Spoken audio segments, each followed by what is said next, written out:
Hello, engineers, and welcome back to yet another episode of the DevSecOps series. So, as earlier we have discussed about what is SAST and what is SCA, what are the different tools that are used to perform this particular task. So, today we are here with our first assignment. As you can see, you guys would have to do it with me as well. So, in this video, we will be learning about how to use SonarQube as a tool which is hosted on our local system on Docker, and we will use it to have a scan over a Java application which is used to be built using Gradle.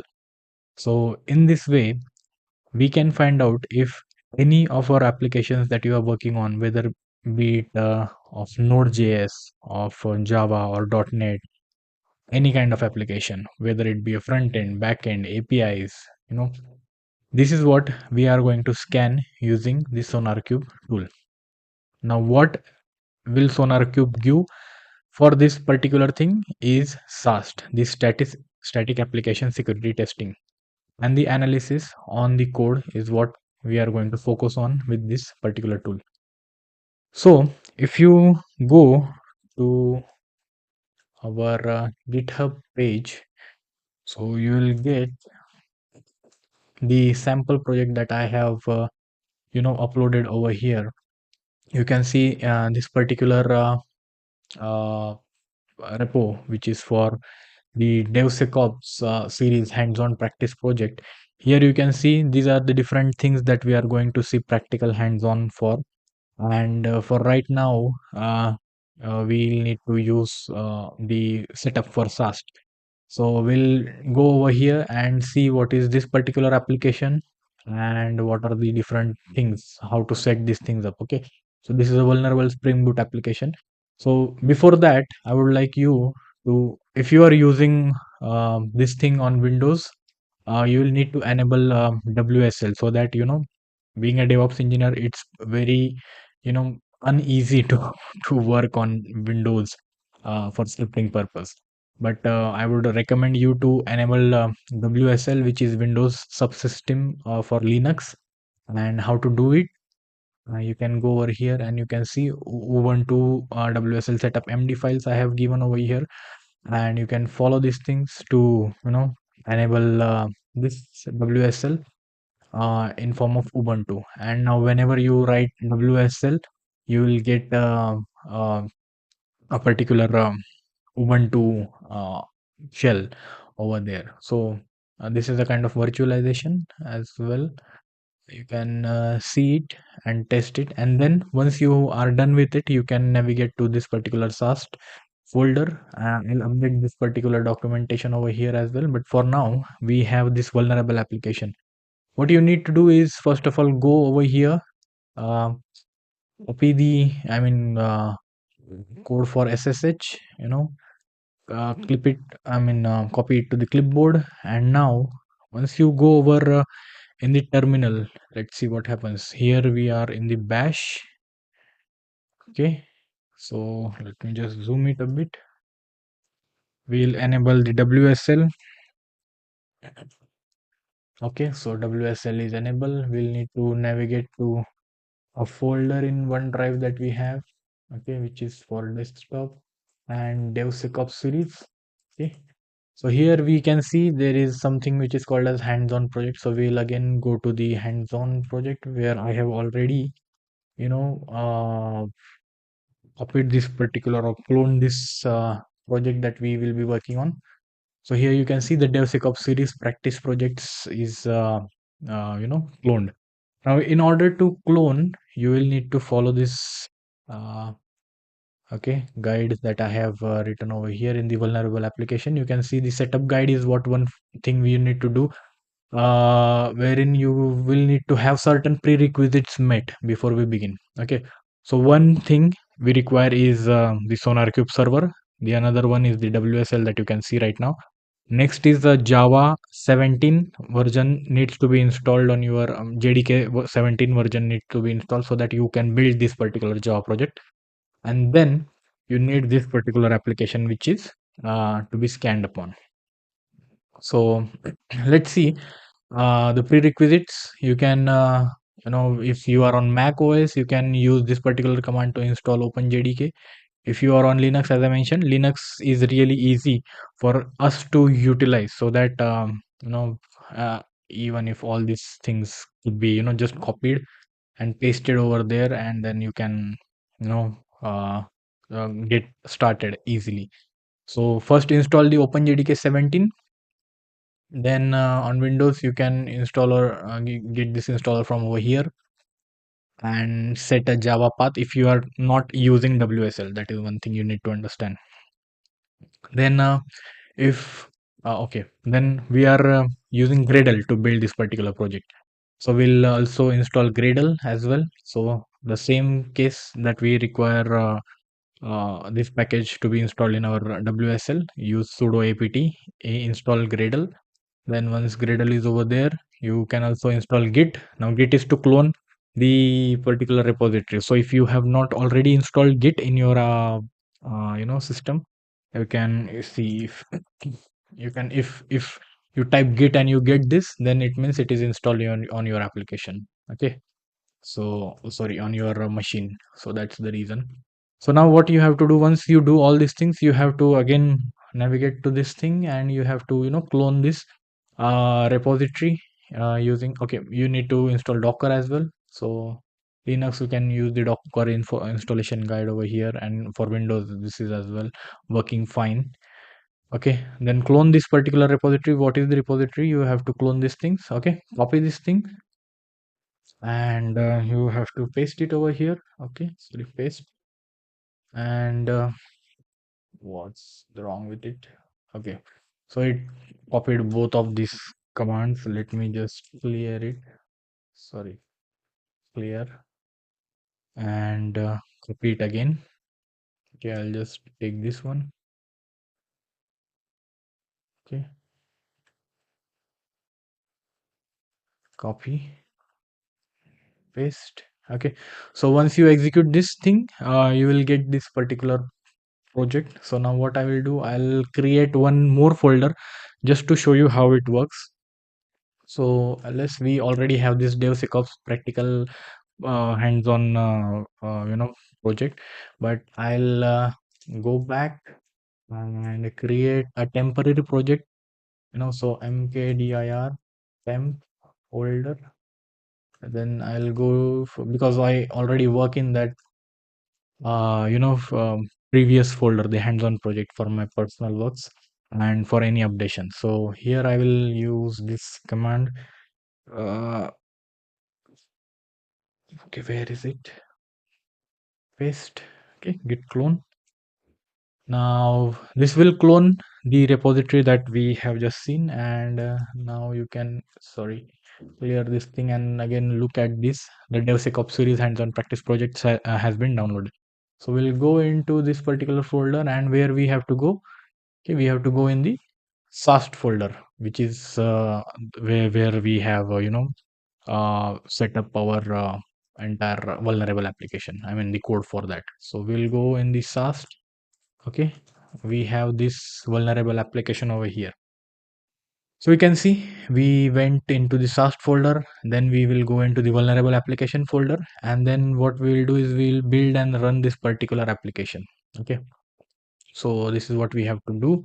So again, we come over here.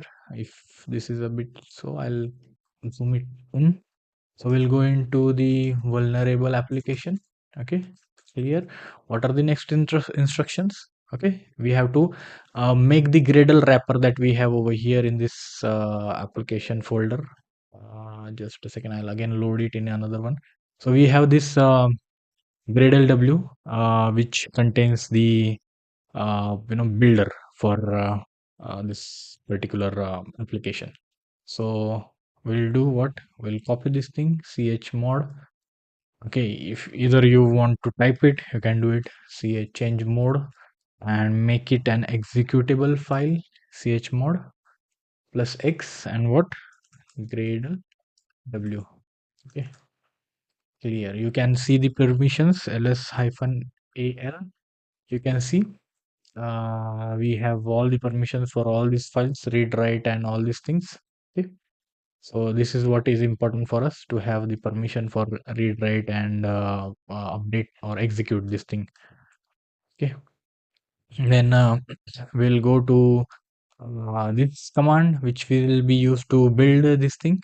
Okay, so gradle w build. I have not copied it. We'll just do it manually. Just slash gradle w build. Now, one thing, once you start to build this particular project, it will first fetch the required packages from the, internet or web resources. So now you can see somewhere it would fail in the test cases because we have intentionally made it to fail. So we will use another, a small hack to bypass this particular thing. So until this is working, we'll open the Docker. Okay. So we'll start. Oh, sorry, not here. We'll start Docker desktop that we have. So I have just started the Docker desktop. Let's wait for it. And this thing is also going on simultaneously. So now what will happen? First, you will build this application, then run the Docker image for SonarQube. So we will pull the Docker image from Docker Hub, and then once it is up and running, then we will come over here and we will do one thing, which is to what we say, run the test cases and a Jacoco report, which would have a coverage in it, so that we can see how much test cases have been covering the entire code base that we have. So okay, so here you can see build has failed. As I mentioned, we'll need to bypass this particular thing because we have kept it intentionally such that it would fail this particular stuff. So let me just see why Docker haven't yet started. Okay, so as this is going on, you can see okay, you can see over here. I'll just like to open this thing up in the folders. So here we are in this particular folder. I'll just zoom it a bit. Oh, sorry, I cannot do it like that. I'll do it in another way. If you can see it over here. Okay, this one. Okay, I'm not sure why is it not zooming. So you can see we have this particular type of folder. We'll navigate into SAST. We'll go into vulnerable application. We'll go into the build folder. So now here you can see we have this vulnerable jar application, the build for that. Okay, jar application. Then we'll go into Jacoco. For now, we do not have anything. We'll go into reports as well. We'll see test. Nothing is over here. Jacoco is not. So what now we'll do is um, go over in the shell that we have. Okay, clear this thing up. Then we'll again see the documentation that we have. Oops, sorry, wrong buttons. Okay, so now if the application fails to build due to incomplete test cases, use the following command, which excludes test tasks. So we'll copy this thing. Okay, copy, come back to here and we'll build it. Okay, now we have this build successful. Now what we have to do for that, if you want to run the application, you can use this thing, but right now we are not interested in running the application. Rather, we are interested in um, you know running the SonarQube with it and uploading the results to that particular SonarQube server.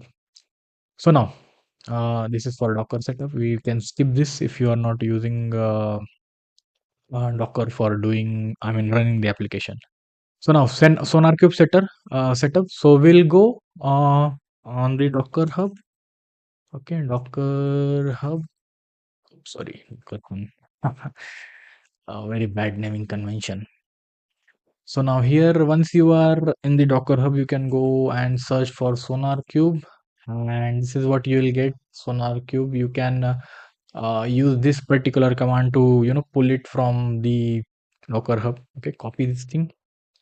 Come over here, clear these things, and see if Docker is running. So okay, Docker, let's see, Docker images, images.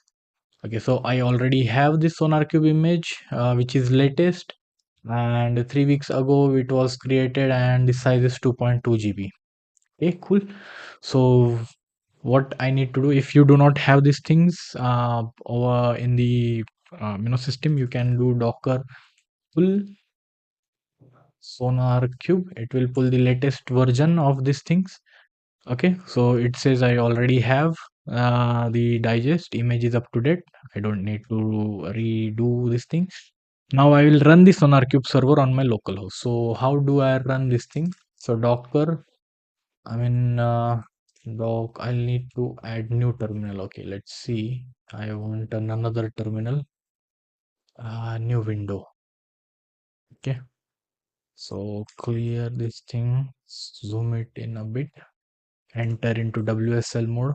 Okay, CD OneDrive, desktop, and DevSecOps. Okay, and again CD into the temp folder. Now, in order to run Docker, you don't need to go over here. Okay, I'm just going over here just for fun. So now, what we have to do is to run this particular Docker image. So I'll just scroll in a bit. Okay, Docker run hyphen P, which is port number which we have to give for this thing is 9000 from external to now 9000 internal, and then run the SonarQube server. So that is what we have to go. Now we can do it in a detached mode by placing a hyphen D over here. Okay, which will just run this image but not show any log data to us. But I would prefer not to do that because I want to see what it does when it is executed. I mean, once this image is executed, how it runs, and it would indicate us once it is running in the background.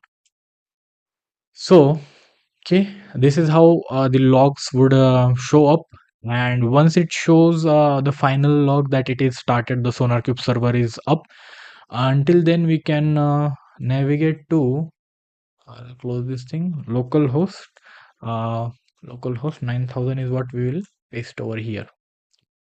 Okay, so now here you can see SonarQube server is starting, and okay, I'll wait until the SonarQube server is up. And first we'll go over here, clear this thing.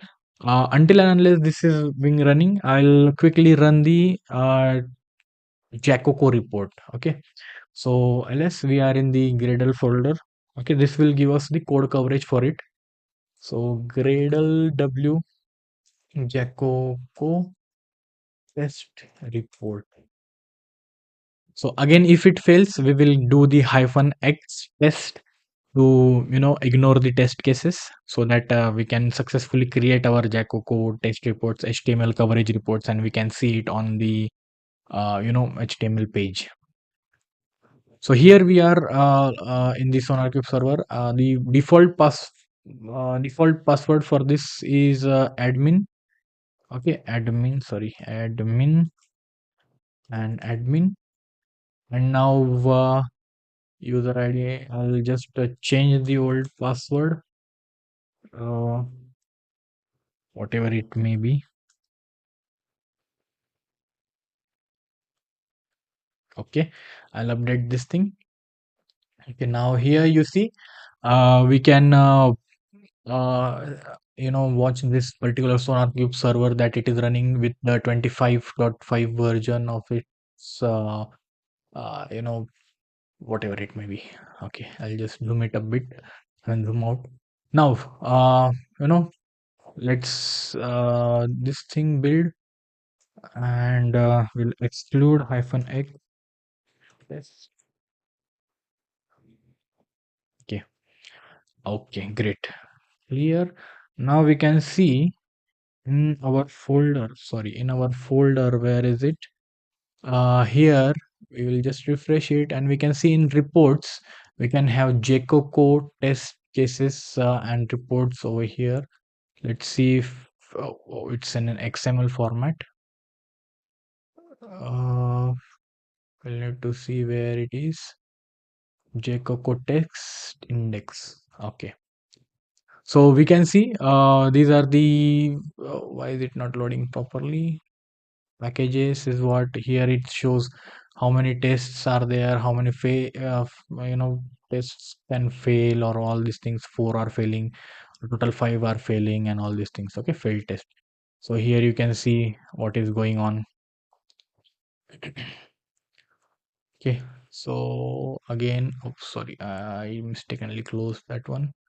I'll again go back. This is the test report. We'll go to the build. Test results. Oh no, it is not for that. Jacoco HTML is what we wanted. Sorry, I missed it out of my uh, mind. Cool. So now we'll open these things up and we can see we have a vulnerable app controller, util services, vulnerable web app, okay, models and configs, and we can see how many test cases it is covering on missed instructions, what is the coverage report, missed branch coverage of it, and missed all these things. So these are the different test cases you can see, and what is the code coverage for it. Okay, how much are been covered, and all these things. So now this is what will be also used over in this particular platform. So now we'll open our sample code. Okay, so here you can see SonarQube is operational, and that is when you will get to see this uh, SonarQube server running. Okay, so now I'll open this particular application in VS Code. So okay, yes, trust the particular authors. Let me pull it over here. Let me zoom in. Now, let's go to the build folder, build.gradle folder. This is the folder structure. Here is the code, vulnerable code in the main Java and all these things you can see over here. It's just a sample application. And now you have to, for adding SonarQube configuration, you have to, include a SonarQube plugin in your build.gradle file. Okay, so once you have imported this thing, then only you are able to upload your results on SonarQube server, and your entire code base is pushed over there. So you can customize it. You can write a JUnit test cases. You can use jcoco test reports. Here we have written HTML output location is this jcoco HTML, and XML required. CSV file is created, and then this is the SonarQube. Uh, you know. Uh, what we say configurations.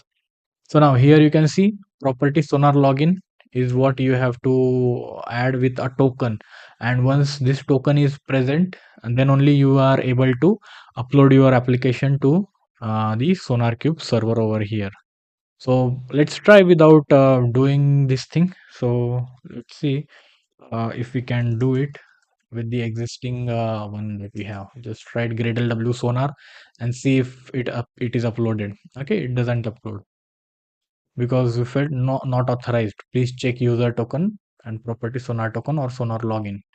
Okay, so now what we need to do is go back, create a new user token, go into this my account folder, and navigate to the security tab, enter a test token. Okay, user token is what we have to create, generate it. Once it is created, copy this thing, and now come back over here in the VS code and paste it in this place.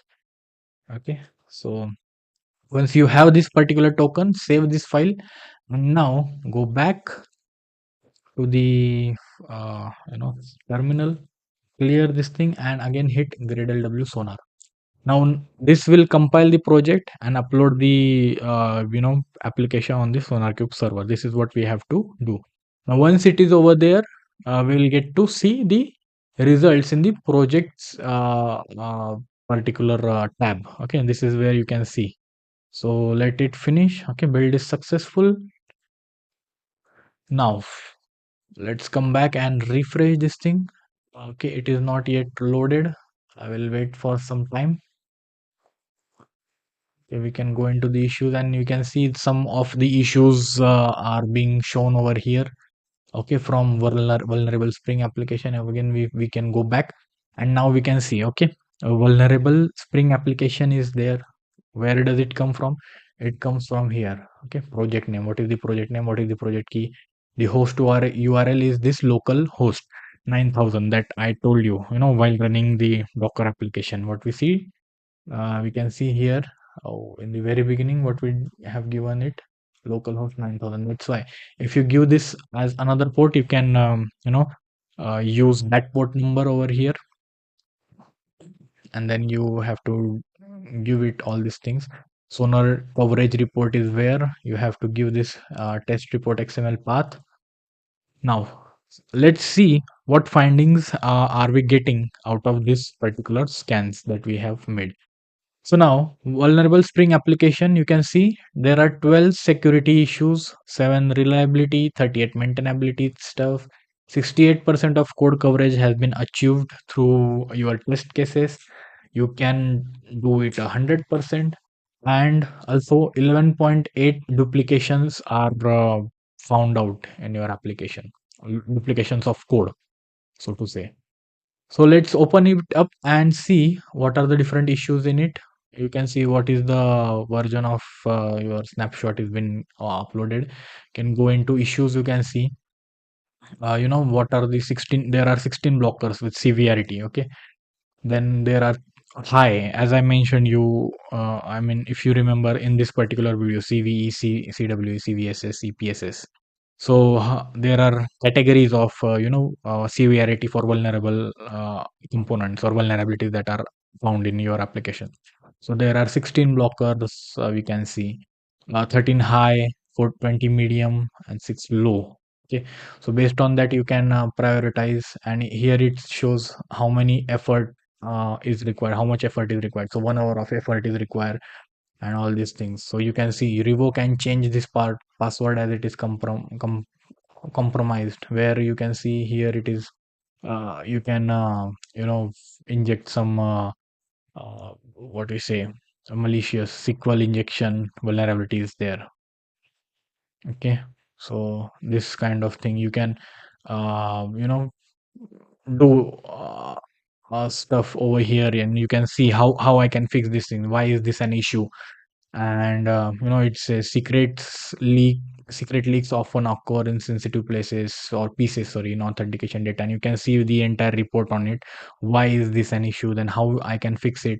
So here, it is showing non-compliant code example, which is over here right now, and then here it is compliant, showing that system that instead of writing hard coding your secret key in this code base, you can grab it from your environment variables like that, and then you can encrypt it with the SHA-26 algorithm and decrypt that thing over there. So this is what it suggests us, and you can see for more info, if you want to use AWS Secret Manager, Key Vault, HashiCorp Vault, and all these things. Okay, so you can see over here, um, blocker severity is mapped out for these things, and credentials it shows should not be hard coded, which is a standard practice, okay, of hard coding secrets in your application.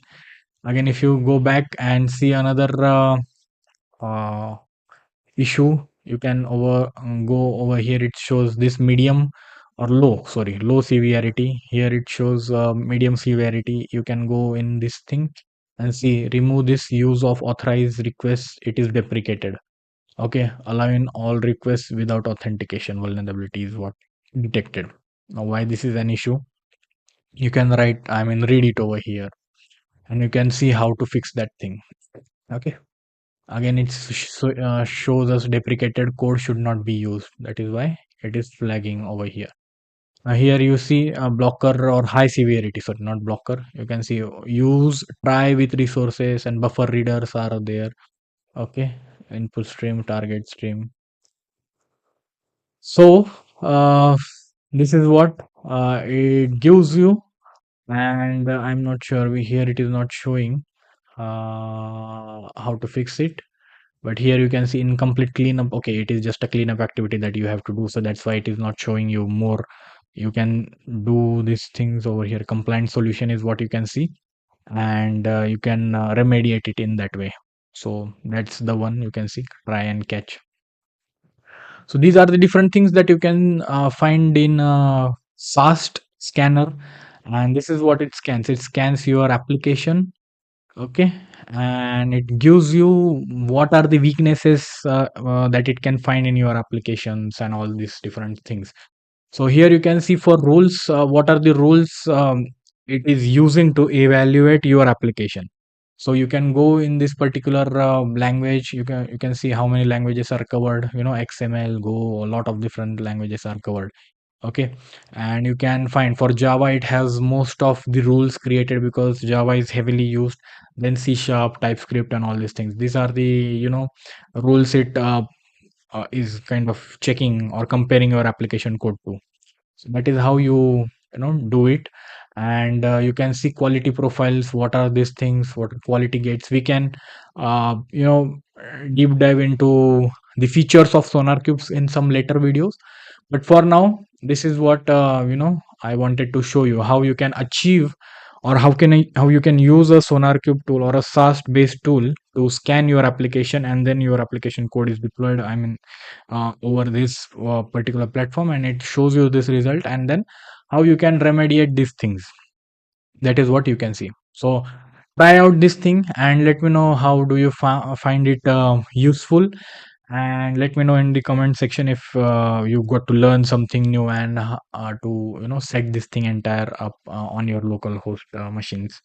So this is what is SAST. And imagine you have, I mean, this is a very short project. I mean, not more than 600 lines of code is in this particular application. And still, it finds this many vulnerabilities. But imagine if you have a application which is of around 1,000 pages of code, or like 50,000 lines of code. Now, how are you supposed to do the code review and find out, uh, vulnerabilities in it? So that is what is really important for us to know, how to use this thing. Now, how to integrate this particular sonar scanning in your CI/CD pipeline. So that is what you can figure out right out of this particular video. So you can go into GitHub Actions, and you can enable this particular thing. Okay, workflow you can try out, or if you are on Git lab, you can set up some runners and try out with it. So I guess that's all for today's video. And for the DevSecOps series, I would update the instructions to sorry, new particular practical hands-on videos over here in some time. And meanwhile, you can try out this thing and let me know how you think this video have helped you in setting up SonarQube and SAST with it. So that's all for today's video. In the next video, we will take the same application and use dependency check tool or utility tool to scan for software composition analysis and stuff. So right now we have seen the code flaws. Now we will see what are the different flaws in the libraries that we are consuming for this particular application. So stay tuned till the next video. We'll again meet with another video for dependency check for SCA. So that's all. See you next time. Bye, guys.